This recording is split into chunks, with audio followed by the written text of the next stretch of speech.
how Trotz's team, how good they are defensively. And that was a totally different look, especially this last couple of games against the Islanders with Panarin in there. Because, like I said, if he's not in there, forget it. The Rangers are probably just getting swallowed up pretty much by everybody in the league, you know? I mean, it's quite obvious now looking back on everything. But again, in terms of, you asked me, does he win it? I think he does. I honestly think he does. And if the other two guys win it, I'm gonna protest. I'm with you.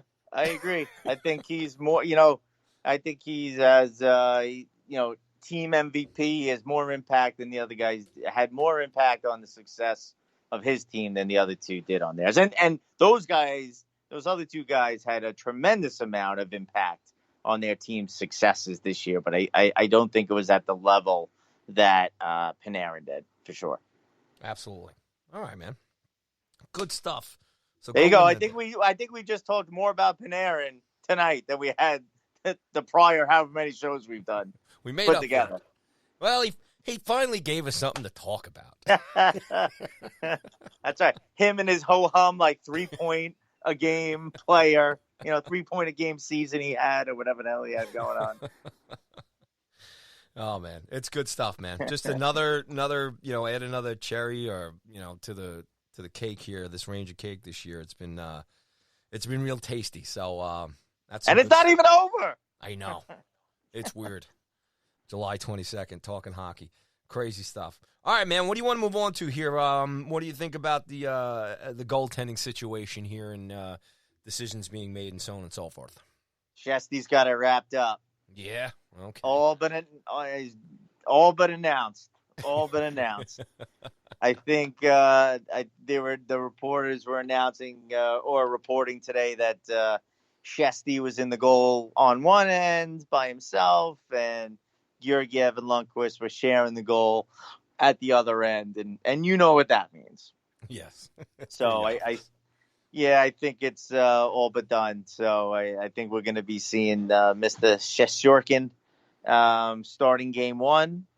Whether that continues remains to be seen. Hopefully he doesn't have any, sort of rookie jitters. I don't think he will. I mean, he's had success, in the KHL playoffs, and he's played for his country and whatnot. So I think he's been in high pressure situations throughout his career. So I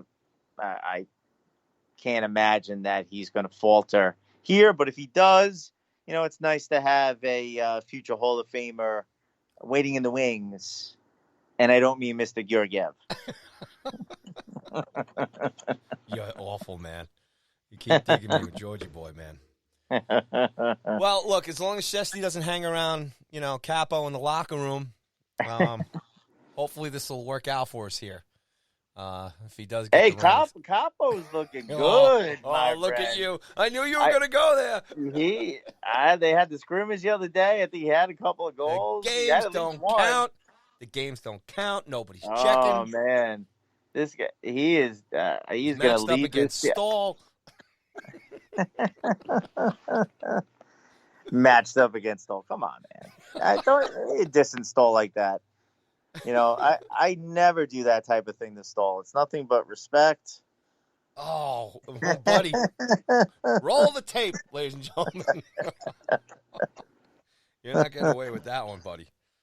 Oh, man.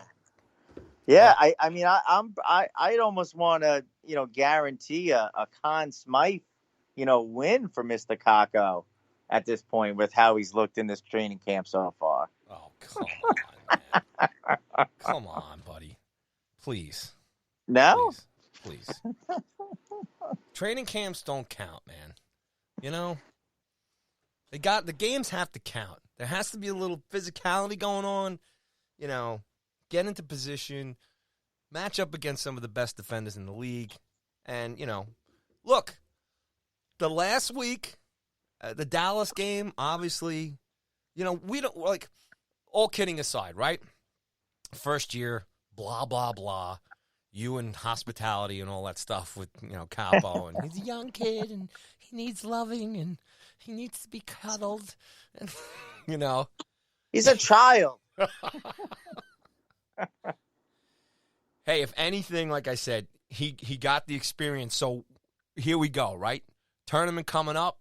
He's looking good in training camp. More than anything, all you can ask for is that the kid looks good in camp. He's in shape. The skill set's there. He's sharp, and he's hungry, and he's ready to play. And if that shows anything about the caliber of the kid that he is, he wants to make a difference. He wants to – he knows, being a first-round draft pick, he knows the pressure, and he wants to earn that. And again, I think, like I said, a guy like Panarin – probably has a huge impact on this kid this year as well, too. Maybe not on the scoreboard yet, but here we are, and it's all positive stuff, right? So he's looking. It's better than if, Capo is struggling. He's sluggish. He's out of shape. Coaching is concerned about him. His head's not in the game. I mean, if it was all negative stuff, believe me, you wouldn't hear the end of it from me. But he's in good spirits. He's looking sharp out there. And that makes it easier for Coach Quinn, who, like he said, this isn't training camp. Whoever works their butt off is going to get the playing time, and he's going to ride and roll the guys. They're going to put the points up and get this team far into this tournament. So, I joke around, obviously, but I want him to go through the wall. That's why when we play the Islanders on the 29th, I want Capo and the rest of these guys to take some of these guys out. I tell you what, though, how he's come back after this time off here is how I was expecting him to come back. If this was a normal season, next year. While he was playing better before the league shut down, I still expected him to be very inconsistent throughout the remainder of the year, and even if they were lucky to get into the playoffs, then you probably would have seen the same player.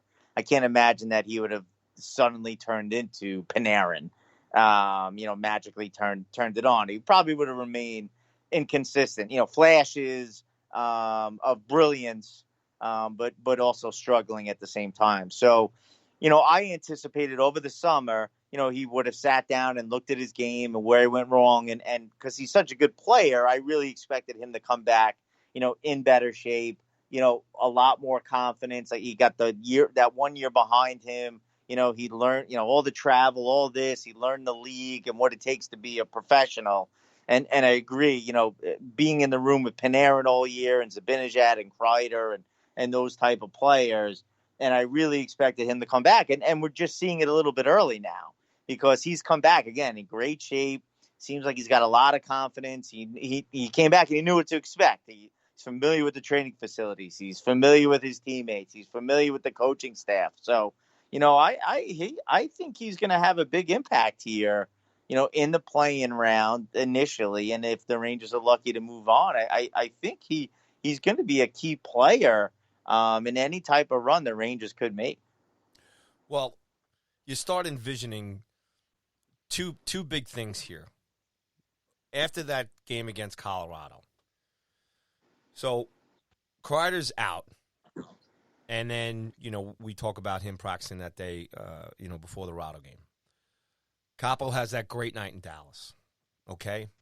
Now, as they were going forward there, towards the end, trying to get this playoff spot, Capo's the kind of guy that, like I said, is concerned about him. He's just, the bottom line is that he just he's not putting the points up, right?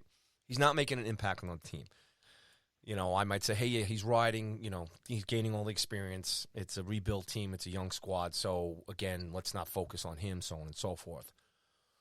But now, I think what you just said is fantastic. That familiar, I can't say it. I'm not going to, familiarity. He's familiar. Thank you. Woohoo! But you bring up a great point and that helps with his confidence that you alluded to throughout the whole season every time I busted his chops. But if Capo gets in there and Quinn can use him And not only does he play strong and smart, get some points, bang a few pucks in for us, the other great thing, the double whammy that we have going on is Kreider. He's back in the lineup. He's healthy. And those, Kreider along with Mika and Panarin, and then, like I said, if Capo can be that guy, because you have all the rest of the support staff, right? Hedel, Fost, and Stromer, and Buchnevich, too, who deserves a lot of credit, too. He found a bit of a mean streak there, too, as well. Tough guy.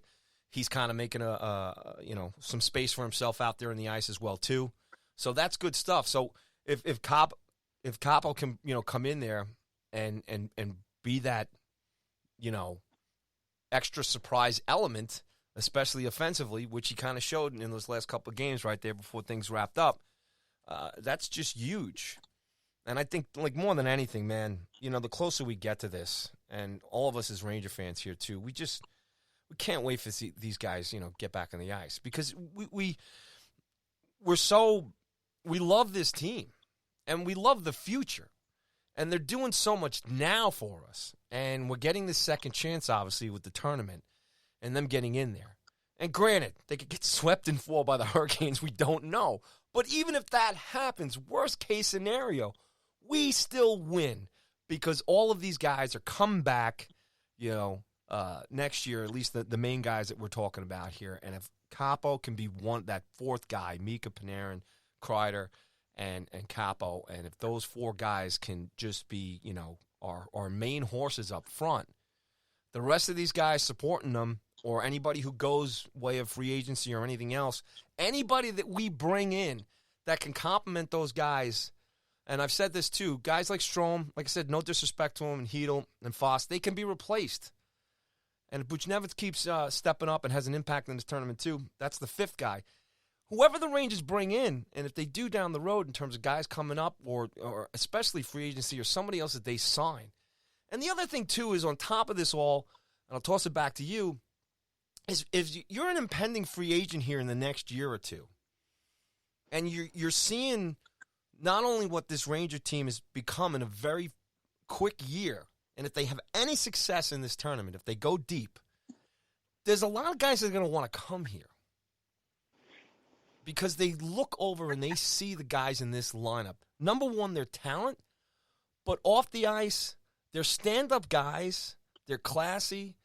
They look out for each other. They're hard-nosed guys. They'll go through the wall for each other. And you brought this up a lot of times too. That's a super locker room that the Rangers have. And we haven't even talked about the defense tonight, and we've only touched a little bit on the goaltending. So everything that's going on up front right now is really positive, and it can only get better down the road as far as I'm concerned. Yeah, I think any potential, free agent down the road is going to want to be a part of what's happening, within this organization if it continues to go the way that it's going. How could you not? I mean, you have all this young talent maturing, over the next couple of years. You have, superstar players in Panarin and Zibanejad. The veterans on the team with a Kreider, Trouba, and there's going to be some spaces opening up when Stahl is gone, and we're going to need some assistance on the back end. I mean, we could be seeing D'Angelo, move depending on what's going on with the salary cap.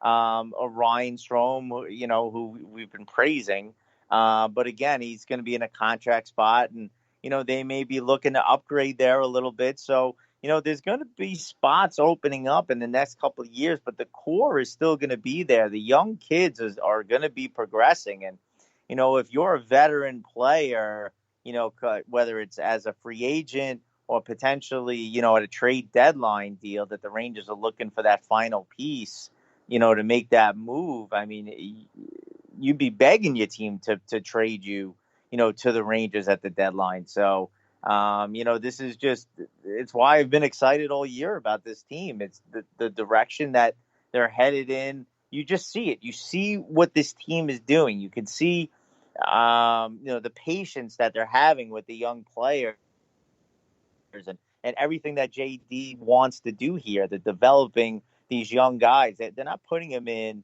They're setting them up for success, not for failure. And that's what I've seen from day one, and why Heedle